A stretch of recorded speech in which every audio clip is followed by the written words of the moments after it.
সকালবেলা হাতে কম সময় থাকলে আমার মতো এভাবে মাখা খিচুড়ি রান্না করে নিতে পারেন।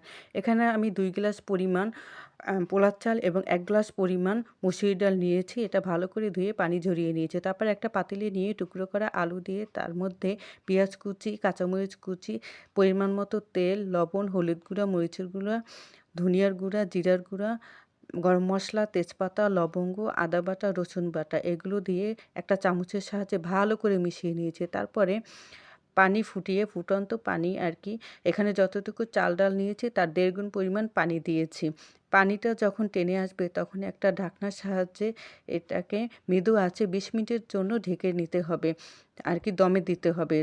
দমে দেওয়ার পরে ঢাকনা উঠিয়ে চুলাটাকে বন্ধ করলেই হয়ে যাবে কিন্তু মাখা খিচুড়ি। এভাবে আমার মতো ট্রাই করেন, দেখবেন খুবই টেস্টি হয় এবং খুবই ঝটপট কিন্তু সকালবেলা হাতে কম সময় থাকলে কিন্তু আপনারা এভাবে রান্না করে নিতে পারবেন।